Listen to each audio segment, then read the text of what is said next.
Well, good morning, Chris. Good morning, Ed. How are you doing? I'm doing good. Welcome. Glad to have you today. Well, before we get started, just one quick administrative note for the audience. First of all, welcome. And I'll note that at the bottom of your screen, you should be able to see a Q&A button. And you're welcome to open that up. And if you have any questions as we go along, feel free to share those. And as time allows and as appropriate, we'll turn our attention to those. So. Okay, Chris, you ready to get started? Yes. Very excited. All right, good. So again, welcome. So as a quick introduction, as the background slide that was up earlier indicates, you're a PhD and you're a process development scientist at Excellent Print. Is that how you pronounce the company? Yeah, I've heard it many different ways. Acceloprint, Acceloprint. Yeah, there's no wrong way to say it. No wrong way to say it. Great. Well, actually, as that is a springboard, so as we're learning how to say it, why don't you give the audience listening a quick overview, or a long overview if you like, with regards to the company that you're currently with, what they do, how you go about doing it, and then we'll springboard that into some materials with intelligence related discussions. Okay. Yeah, like it says there, I'm a process development scientist, and so our company specializes in microtransfer printing. So we use these elastomeric stamps that are very small, micron scale size stamps that are able to pick up computer chips, ICs, micro LEDs, and transfer them to another substrate. And so for further processing, and what it allows us to do is integrate two incompatible methods. We can do 3.5 devices and print them onto silicon. And we can also print things onto diamond. We can basically print anything onto any non-native surface that we want.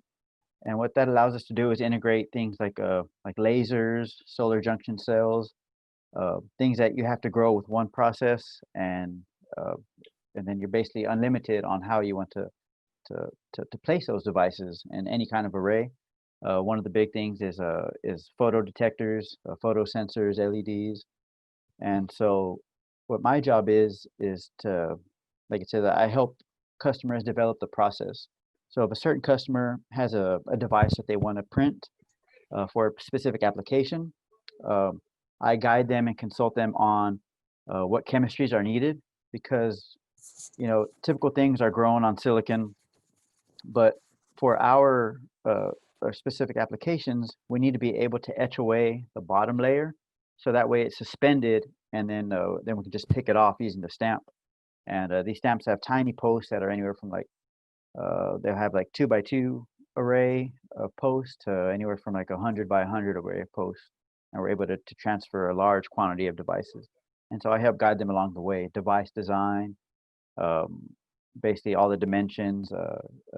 I guide them on what chemistries to choose, which ones are more compatible with different substrates, which materials are more compatible with other materials. And so basically, I guide them along the way, and I run experiments to test out their ideas. I test out some of my own ideas, as well as verify verified technologies that we already have in-house. Excellent. A couple of, as you were discussing that, a couple of concepts came to mind that I'm not so sure our audience maybe can appreciate. So let's help them out a little bit. So the first one is, you mentioned microns as a scale. Most people, and as some quick background for the audience as well, I should state that my area of research interest has to do with electronic materials and electronic devices as well. So I'm familiar very much so with what you do, and of course the semiconductor industry in general. What's a good way that we could explain to the audience when we say microns? I guess one of the things that I try to do is to say, okay, the width of a human hair is on the order of 50 microns. Yeah. And so these devices and these things that you're doing, when you say microns, I mean, how small are we talking? Yeah. So if you think of a human hair, imagine slicing that, and what you would see is about how small of a device we can pick. We can all even go up to about 1,000 microns. Another example I give is a dime is about 1,000 microns thick. And so we can do things that are about a millimeter all the way down to, I think the smallest thing that we've done is about 3 microns by 7 microns. So if you were to cut up a human hair and then dice that up about 10 times, that's about as small as we can get. And things we're able to actually pick up and transfer to another location. And then I guess the other, so with the, let's speak of something that I think the audience will be generally familiar with as well. That is, your processor or the brains of whether it's your cell phone or your computer these days. Mhm. What are the dimensions of those devices these days? The current generation of FETs, if you will, the field effect transistors. Yeah, so if we're talking about the FETs themselves, those go down to extremely small, down to the nanometer scale. But when you're thinking, this is a good transition to what's done in the computer industry and to what we do. So in the computer industry, you have your processors, your RAM, and all your various ICs, and those are on the scale of a few millimeters on an edge to maybe a few centimeters on an edge, and they use a pick and place machine that it has eyes, it can see the device, it can pick it up and accurately place it. And we do exactly that, but we do it on a very much smaller scale. So on, say, a processor is probably about 2 to 3 centimeters by 2 or 3 centimeters. Well, we'd be able to fill that entire thing full of like 1,000 devices that we were able to print on there. And so uh, we don't get down into the small realm of the actual ICs and FETs, but we can print chips that have thousands, hundreds of thousands of FETs already, embedded in the device, and then place them wherever we need to. And so then the follow-up question that I had would be, okay, we're talking dimensions that are, well, the first dimension, that micron, was a fraction of a human hair, and you just mentioned nanometer, which is 1,000th of a micron, which is, again, if you use your analogy, take that human hair and you've cut it into tens of units, now cut it up into thousands more. And so bringing it back to what you do, or what your company does. So the advantages, so the term that I employ would be heterogeneous integration. Yes. And of course that brings into play functionality of these different components, or whatever terminology is used.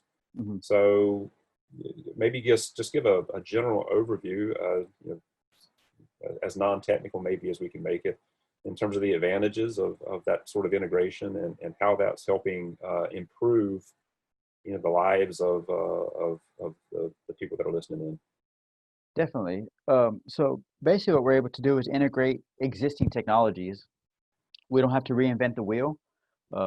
We can use, existing fabrication. So all the techniques that are used to make computer chips nowadays, those same techniques can be translated to our technology. We make it to where it's pickable, and then we're able to apply that to various applications. And one of the biggest things is, since these things are so small, we're talking about like fractions of a human hair, in a very small area, we can have, tens of thousands, hundreds of thousands of devices. And so with that one piece of material, with thousands and thousands of devices, we're able to use that to spread that material out across a bunch of different computer wafers. So we're able to utilize material much more efficiently, since we can pack things in a closer space that's able with a pick and place machine, or without having to go to the very expensive equipment that are used to make computer chips to get things down to the nanometer scale. So we're able to bridge this gap between the like microprocessor development and pick and place machines. So we're able to print things that pick and place machines can't pick, and we're also able to develop things that would be too expensive to do in a regular fab. So we're trying to bridge that gap between, extremely high level stuff with extremely low level stuff, but make it just as complex and functional at the end of the day. Okay, yeah. So before we switch gears a little bit, there's one question that came up. It looks like it has to do with your assistance or guidance with your customers. The question is, does it include ICS controls? I'm not sure if it's ICs or ICS is the intent there, but You want to speak to that question? Well, if they're talking about like ICs, uh, on the guidance that we would, oh, industrial control systems. Okay. So it wouldn't, so if the customer had a control system that they had in mind, what we would tell them is the best way to lay it out, to lay out their control system. They would still fully design their own control system, but we would show them how to best lay it out so that way we can actually micro transfer print devices to build their control system.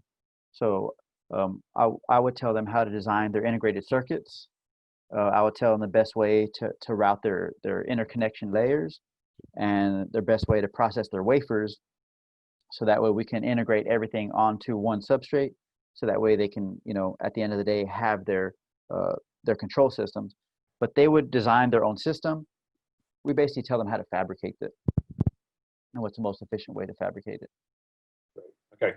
Yeah. Thanks for that. Thanks for the question. Oh. So let's talk about you a little bit.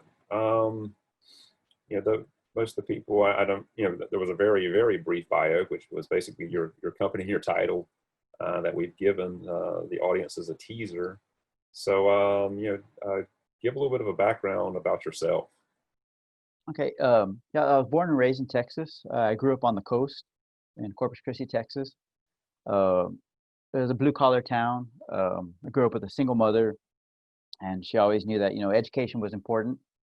And so she always pushed me to do well in school, and I did pretty good in school. And then right out of high school, I went to Texas A&M College Station, and I studied electrical engineering. I did that for about a year, and then I stopped going. I realized that, you know, I wasn't sure what I actually wanted to do. I kind of chose electrical engineering because I thought it was cool. Some people said, "Hey, you should try it," and so I jumped into it. And then I did that for a year, and then I went into construction. Just because the area I worked in is really big on industrial construction, oil and gas, and I did that for a few years while I kind of figured out what I wanted to do. And then once I decided that I really like STEM, and I wanted to be involved in STEM in some way or form, so I went to community college. I went to San Jack in Houston, and so I started taking as many math and science classes as I could, and that's when I fell in love with with chemistry and material science. And then I did an REU at Rice University, and I learned a lot more about material science and about nanomaterials and nanocomposites and metamaterials. And then so that made me decide to want to go to grad school. So, but before I went to grad school, I transferred to Texas State. There I majored in applied mathematics and I minored in chemistry. I was actually double majoring in electrical engineering and chemistry, but I got this opportunity to do an RU at Duke University, and they had some positions opening in the lab that I was working at, and they told me, no, if you can graduate within a year, we'd have a spot open for you. And so I talked to my advisor. We did a bunch of rearranging, and that's how I ended up with a major in applied mathematics. Because of my engineering background, I had all the math classes that I really needed, and I was double majoring in chemistry. I was almost done with my chemistry minor, so I was able to graduate about 2 semesters sooner. And then I transferred to Duke, and I got a PhD in chemistry, focusing on material science, growing nanomaterials and making nanomaterial composites, and then applying those nanomaterial composites into 3D printing. And so that's when I really got involved in smart materials and materials design, and my main passion is applications of nanomaterials, basically. That's a great story. Yeah. So, yeah, one follow-up to that, or we'll dig deeper into it. But I also, I believe you were also a part of the NSF Houston Lewis Stokes STEM Pathways and Research Alliance. Yes. Yeah. And so how did that, how did that program or other programs like that throughout your academic career, how did they help you? What were the benefits that they brought you? Yeah, it was a great program. So I actually got involved in that program at the community college level. They had what's called the LSAMP, the Houston LSAMP, and it was great in first the financial support. That's always great as a college student to have extra money, which alleviates some stress so that you can focus on your studies. And it also provided research opportunities that connect you with REUs. It connected you with a tutors, as well as just a group of scholars who are kind of working toward the same thing. We had there's a wide range of majors within LSAMP, but everybody's going towards some kind of STEM program. So they're all going through the same thing with you. And having that sense of community was really nice. And then when I transferred to Texas State, I was able to transfer into their LSAMP program. And it was just as great too. They had very great financial support.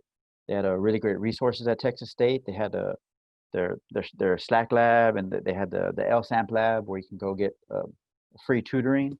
And again, you have an even bigger network of, of peers that you're able to study with, go to for guidance. There's people at, one of the cool things that within the LSAMP, there's people at different levels. You know, there's first years and there's seniors. And so you're able to talk to people that have already gone through courses and get some guidance, you know, some real guidance because they're fresh. They have just, you know, gone through it.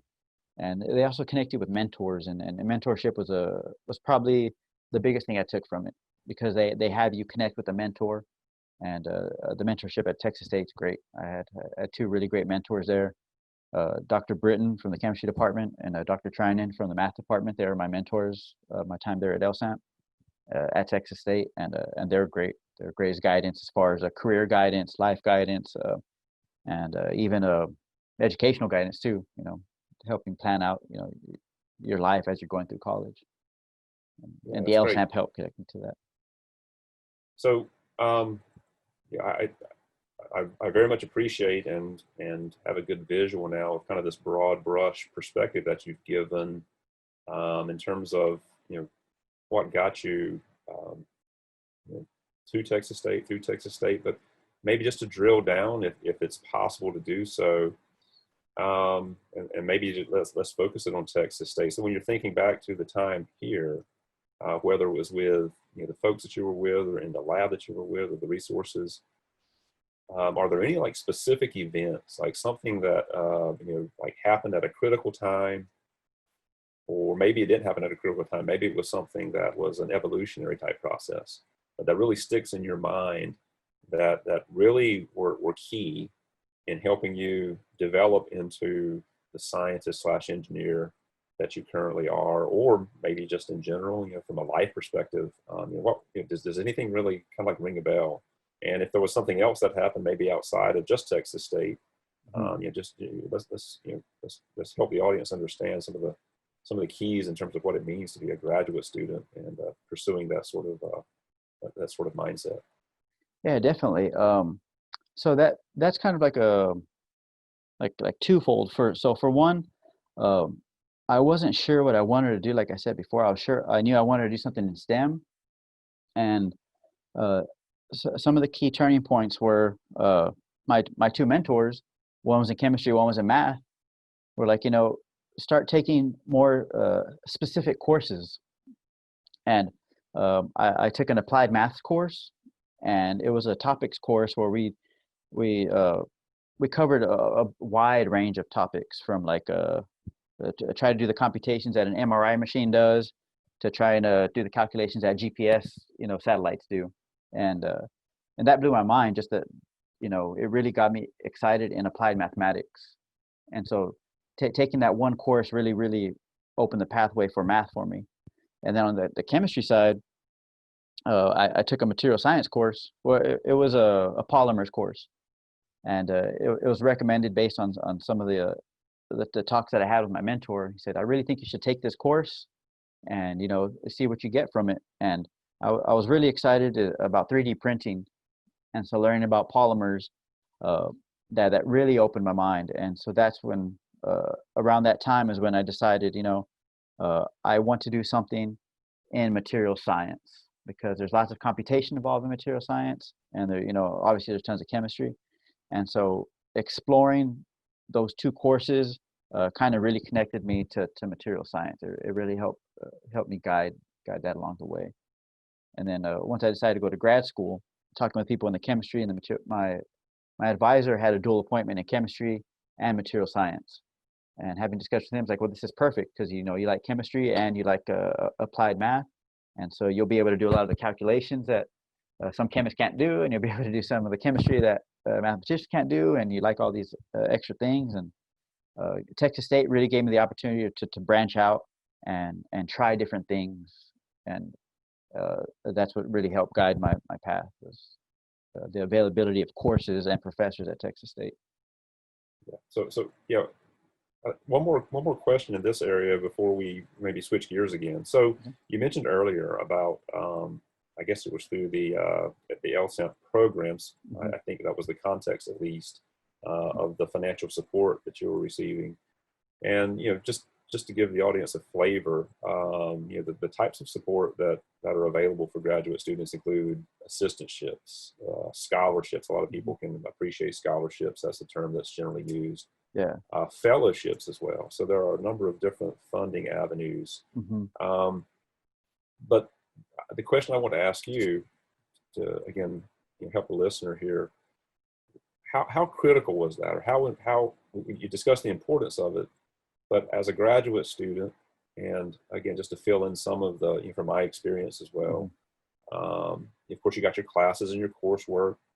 That takes care of itself fairly quickly from my experience. And then you get into, the nuts and bolts of a graduate degree, which is at its core to advance the scientific knowledge base by doing something the way I describe it to my graduate students, is you're going to do something in your thesis or dissertation that's never been done before. You're going to be doing new science, developing, solving a new problem that no one else has solved. And of course, that takes a lot of time, a lot of energy, and a lot of focus.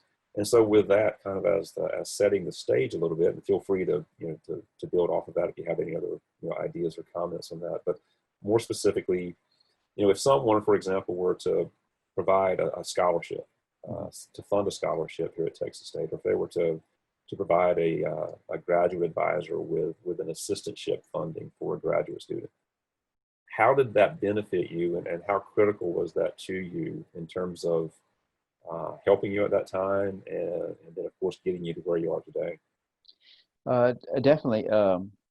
I'll start with the graduate stuff and then work back to Texas State and how that helped transition. But funding is key, because funding is always on the back of everybody's mind in grad school. The professors having to fund the students, and the students wondering where the funding has come from. Now, so if you don't have a fellowship or a scholarship, there's other ways to get money by TAing or being a lab assistant, but that's pretty stressful, and it takes away time from your learning experience. It takes time away from the research you're doing in the lab. And having a fellowship and having a scholarship, because I had a couple of fellowships and scholarships while I was there. I was an NSF fellow, and then I also got a MERSEC, was a Materials Research Education Science Center, which was a partner program that they had with Texas State as well. And having those extra funds, it alleviated the stress of worrying, looking for funding, having to do extra things to get the funding, but it also connected me with a huge network of other scholars that were going towards the same goal, especially with the MERSEC too. Everybody in there was interested in material science, and having that funding allowed me to do extra experiments, because it's expensive to do experiments. Chemicals it adds up very quickly, and having the extra funding really helps. It helps boost your research. It helps you focus on your studies, because you're not worried about doing the extra things trying to get the funding. It helps you focus on research too as well, because you're not worried about getting funding as well. And it basically just makes it a lot easier to get a real quality education. No matter where you are, if you're stressed worrying about funding and money, that's a part of your brain that's being eaten up, where you could just be enjoying and learning. And so having a fellowship for a graduate student, it's extremely helpful. It frees them up and allows them to do more research, which makes them a better scientist, or whatever their field is. It helps them learn more, because that's one less thing that they're worried about and chasing after. And at Texas State as an undergrad, the fellowships and scholarships I got there, like I said, that was extremely helpful too, because it allowed me to worry less about the finances of going to college and focus more on my studies. And like I said, like with the LSAMP program, they paired me up with a mentor, which helped guide my path. They also had me write essays. You work on your personal statement, you work on all these essays, and you iterate on them. So when it comes time to go to grad school, you're already prepared. You already have all these documents ready. When you're applying for fellowships, all the groundwork's already done. You've already started writing all these documents. You're already familiar with the scholarship process, with getting letters of recommendation. And so, yeah, having scholarships is key, and it benefits, you know, the students and the professors as well, because the professors are always worried about, you know, where's the funding coming from, where's it going, and having an extra scholarship, you know, it really frees things up. It really alleviates a lot of stress. I think stress is a central theme around around finances, and scholarships and fellowships really do help alleviate that a lot. Yeah, the way what I'm hearing you say, and this is my experience as well. So, you know, graduate school has almost at its core a significant element of stress, Hmm. technical solving stresses primarily if you're ideally suited, or excuse me, if you're ideally situated. Hmm. And the best way to get there is to alleviate the financial stress of these graduate students and allow them to Exactly. focus on that stress. Yeah, there's conservation of stress here, I guess, to borrow a technical term. Exactly. Yeah. Exactly. Yeah. But let's focus that on the key event, which is, you know, your dissertation or thesis research Hmm. that's embedded within that problem solving Hmm. uh, event that you're working on, and get you to that solution, proving to yourself that you can do that. Definitely. Yeah. Great. So let's switch gears a little bit. Not too much though, but of course, the topic for the Big Ideas Week today is materials with intelligence. Hmm. You know, that's a big idea that I proposed a few years back now here at Texas State, and we're making some headway. But I'm just going to share with you, Chris, I haven't done this yet, and for the audience at large as well, what that encompasses. And so as I'm describing this, maybe think with regards to how this encompassing term relates to what you do, and that'll be my follow-up question. Okay, how does the concept or the idea of materials with intelligence, you know, how would you relate that to what you do and help the audience understand that? Okay. Yeah. So the way I've described materials with intelligence is it encompasses basically three themes. These are pretty broad, and they kind of build on each other, starting at a high level and then working into maybe a technological level. But first of all, the world that we live in is just buried in data. There's a massive amount of data that advanced Hmm. sensors, and I use the term sensors very broadly. I mean, that's everything from an actual chemical or biological sensor down to even a transistor. Get back to that Hmm. term, you know, something that's actually working within a system that's enabling the sensing. Anyway, you know, our society today is just buried in the amount of data Hmm. that's being generated by all these sensors because of the high-tech society that we're working in. Secondly, the ability to pick through and understand, and in some cases even decipher that data, is Hmm. becoming extremely challenging.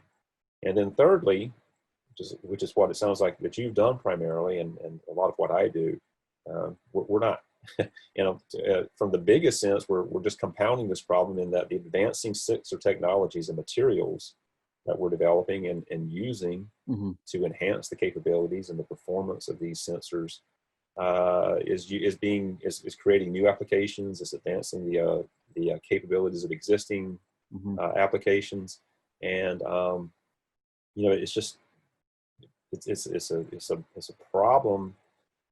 In the one hand, I mean, it's great that, you know, that we can do things like, in fact, one of the numbers that I gave, this is like 2018 data, just to give you the specifics. Just, you know, a platform that most of us are familiar with, but Google, in 2018 again conducts 3.8 million searches every second Wow. of every day. I mean, that was 2018. I'm sure it's only gone up Yeah. since then. And I could give you, you know, dozens more of just Hmm. how the high technology, the advanced technology that we're working in is just Yeah. it's just become overwhelming. And so, you know, as I was going through that, you know, overview, you know, what came to your mind in terms of what you do, and how does that relate to this materials with intelligence idea that we're working on here at Texas State? Definitely. Yeah. So, like from a material science standpoint, I love another term is a smart materials. materials that can add to the data problem, basically. You know, what basically, how can materials interact with their surrounding environments? What data do they want to gather, and how are they going to gather that data? And so when I think of intelligent materials, that's what I think of, is like, if we have a temperature sensor, just for example, how is it going to sense that temperature? And then once it senses that temperature, how does it output the data? And then, how do you collect that data? And then what do you do with that data? So those touch on like the three things that you do, but my main focus has been on the material standpoint, is how do we get the data, and what's the best thing? And metamaterials are becoming a really big. I did a lot of work in my PhD with metamaterials, things that can manipulate the environment, that can funnel and channel, light waves and radio waves, so that way you can gather different data that are filter out data. And so from my standpoint at work too, we don't develop a lot of sensors, but we do print a lot of sensors. So there's tons of people who like you're saying, develop all kinds of sensors, optical sensors, temperature sensors. I mean, pretty much any type of sensor you can think of, and they're envisioning new applications for it. And so we're enabling them to put their sensors on devices that wouldn't have been possible before, because either their sensor is too small for a pick and place machine, or their sensor is too big for an integrated circuit process. And so again, we're bridging that gap, so that way we can get their sensors in a format that can be put out into the world and start collecting and gathering data. And as a chemist, my biggest thing is, okay, what's on the surface of the, I like to break it down on what's on the surface of the sensor, what's it receiving, and how is it interacting, physically and chemically with its environment. And then once I understand that, then I take it to the next level. Okay, well, how would I detect that? How would I tell that this sensor caught this molecule? And then once we figure that out, it's okay, now how do we detect that? And then once you detect that, okay, so how do I put that in a form that a computer can understand? And then I hand it all up to the computer science people that deal with the data. But I feel like I may have gotten off topic, but Yeah, that's good. yeah. So as far as materials with intelligence, I love designing like composite materials that have dual functions. That my thesis, for example, I developed these 3D printable lithium-ion batteries, because nowadays sensors are everywhere, and sensors come in all shapes and sizes. We have Fitbits, we have Apple Watches, we have new glasses that are smart glasses, but we're always limited by the battery.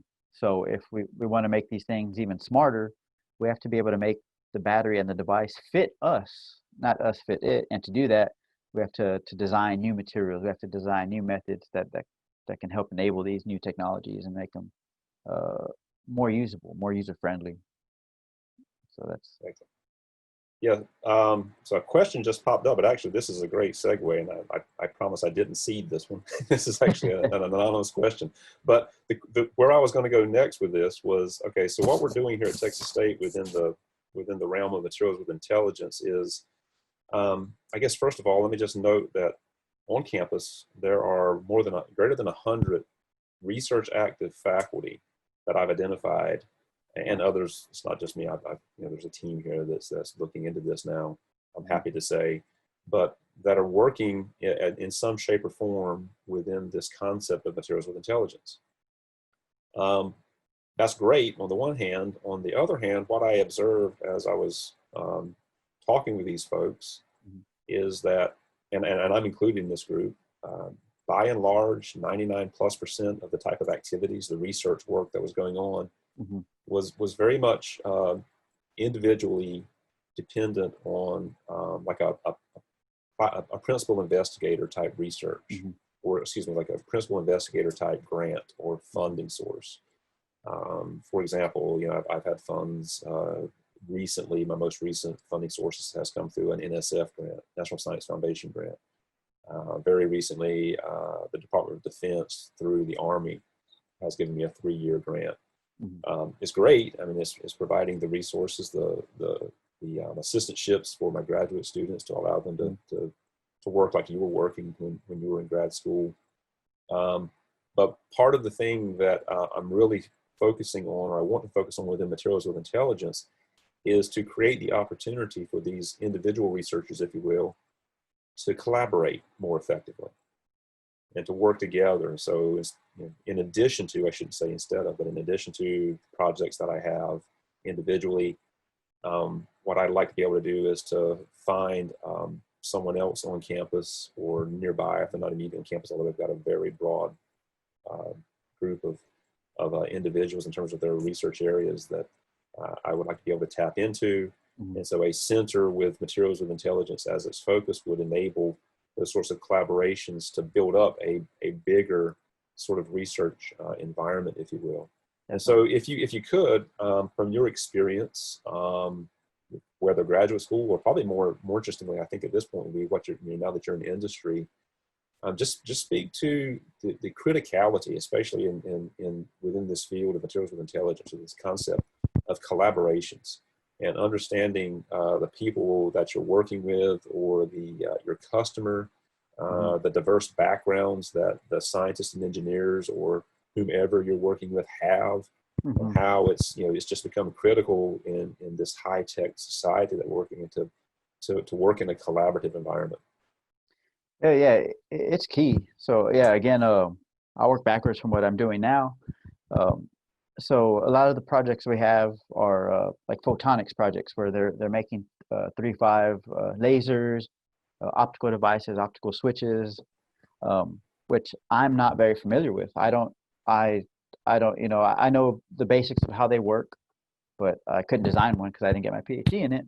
But it's nice to have this network. It basically with the projects that we work with, they're basically interdisciplinary teams. So I don't need to know how the laser works because we have people developing the lasers, and so they have all that resource of knowledge. And the people developing the substrates, they have that knowledge too. And my key knowledge is knowing about material science. So I may not know what a certain device does, but if you can tell me, the chemistry of it, I can tell you how to interact with it. I can tell you how to modify that. And then we have other people who design the layouts, the circuit boards, and everything, if you will. And they tell us where we can and can't place things. And so it's without a team of researchers and scientists with these individual experiences, we couldn't get these projects done. But without a good, cohesive network, we also couldn't integrate together as well. And so, uh, moving to to Texas State, where you have, over 100 research professors, all the ideas and resources are there, but having a thing like Materials with Intelligence, it's a good place to get everybody together. So that way, if somebody has an idea and they want to see it come to fruition, they have the resources available to them. Because part of the hardest part of collaboration is finding the collaborators, finding the right people. Because not only do you have to find the right people, they have to be working on the right thing that coincides with what you're working on. And so having everybody together in one network area where it's open with the focus of collaborating, uh, that's critical. That eliminates the trying to get the team together in the first place for the collaboration, because everybody has ideas, but yeah, connecting with the right people is key, and especially in industry too, because uh, we're limited on our capabilities here, but we're in the research triangle. And so we do have these collaborations because the research triangle is designed for industry collaboration and research collaboration. So there is a good system, a good network here, to where if we don't have, some industrial equipment, we're literally down the road from somebody who does. If we don't have a piece of research equipment, we're in the middle of three major universities that have access to the equipment. So there's a good collaborative network built in here, and collaboration is key to getting these projects started, because if you try to do one project completely on your own, you're trying to develop everything on your own, it's just going to slow you down. It's not impossible, it just slows you down. Collaboration speeds things up so much. that it's extremely important to be able to collaborate. Yeah, so just to clarify one thing that you mentioned, you said RTP. So for those that don't know, Oh, yeah. that's the Research Triangle Park in the Raleigh-Durham area of North Carolina, which is where you're currently working, correct? Yes, correct. Yeah, and so those three universities actually which make up the triangle are Duke, which is where you got your PhD, UNC Chapel Hill, and then North Carolina State University. Which, by the way, I'm a graduate from NC State. Yeah, go Wolfpack. So, but we'll save the Duke NC State discussion for Yeah. for another private matter. We shouldn't get into that here. Yeah. Well, actually, there's another question which builds off of the discussion that we just had. It actually touches specifically on, it looks like a connection maybe that you have in a collaboration type environment. And then there's another question that has to do more technically after that. So yeah, I think everyone can read the question, so we don't have to necessarily read it out loud. But if you want to say anything regarding responding to those, feel free. Yeah. So for as far as input, so it's about the production of systems and the inputs I receive from like cyber groups, talking about encryption and encoding, because encryption, and hacking is cybersecurity, it's key. And so when we're designing these devices, that's not something that that I get input on. That is something that's already designed by the customer. So the customer already knows basically what cyber vulnerabilities their device has, and they designed it around that. And so they basically tell us that we need, in order for our device to work and be safe and secure, it has to look and fit like this. And then so what I do is see how closely to their design we can actually get and what has to be moved. So it's a continuous process. We nail down one plan, we run through it, and along the lines, if there's things that do and don't work, then we change it, we stop. We have these stop stages where we stop and we'll continue if things need to be changed. But as far as the actual data generation, so a lot of these things are optical sensors, optical detectors, lasers for transmitting signals. But I'm not involved in any of the data processing or the signal generation or the signal receiving. I'm basically here to help design and build the system. So there's already teams of engineers who design it, and they know the capabilities and what they're trying to target. And my goal is to try to develop it to meet their needs. But I hope that answers it. I did need to clarify, because I was just made aware or a minute ago that the general audience can't read the specific question. So just in a short nutshell, so the question was basically directed toward developing components and addressing malicious actors as we're becoming more and more aware these days, specifically of deciphering encrypted based processing. So that was the context there. But then the previous question, which had to do with collaboration, so it made a statement regarding Duke physics professor Springer and his roots in South Texas near Corpus. And since you deal with the production of systems, how much input do you receive from the cyber group, if any, regarding the materials you were using? So again, that's kind of a specific question regarding collaborations. So if you can speak to that. If you can't, that's perfectly understandable. I having worked in the industry for a dozen years, I understand some things can't be said, but to the extent that you can discuss specific collaborations, maybe we can answer the question that way. Yeah. So as far as that's a tricky question because I can't give away too much, but we can speak general to 3-5 materials. And so we have so the facility I work at, it's a collaborative facility. So there's one giant clean room, and there's about 6 companies that operate within that clean room, and each with their own specialty. And so we do collaborate with them because there's times where customers will come to us with the material that we haven't processed before, but we know that other companies have processed that material, and so everything that we do, inside the clean room is confidential. So we're allowed to speak openly and freely in there, and we can discuss materials. And so we collaborate quite a great big deal in there. We're able to go and tell them, we have this device that's made out of these materials. What's the best way to process this? How do you process it? Do you have any processes that are already very well developed? And that's mostly how a lot of our collaborations go. When new materials come in, they go to the people who know the most about that material or that system.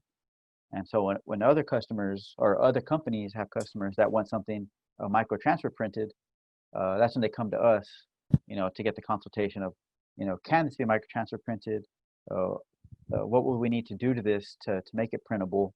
And so, yeah, collaboration is key even here, because if we weren't allowed to collaborate, we would have to take a step back. We'd have to reach out to other industries, or we'd have to reach out to academia, and then we have to bring in outside collaborators, which is great, but it's slower.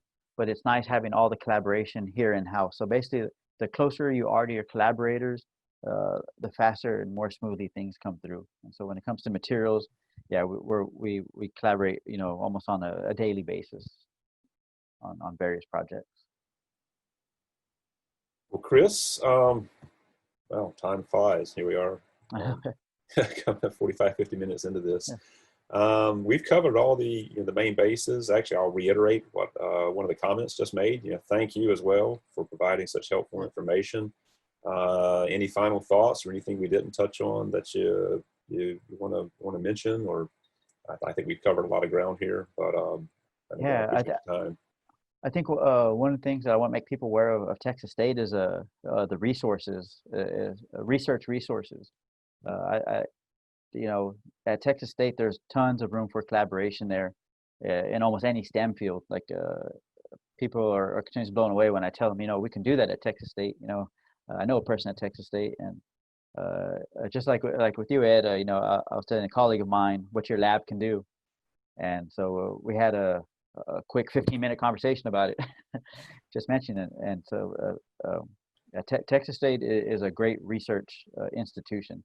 It definitely has the resources needed to get pretty much any idea you can off the ground. And that's one of the things I want to leave people with is with this materials intelligence. Texas State is perfectly set up with that, because throughout the campus everybody has tons and tons of nice ideas, labs, and resources. And it's nice that it's all coming together for this one theme. Yeah, well, I appreciate that. Yeah, that's a great closing thought. I really can't add anything to that. I hate to think of us as a hidden gem.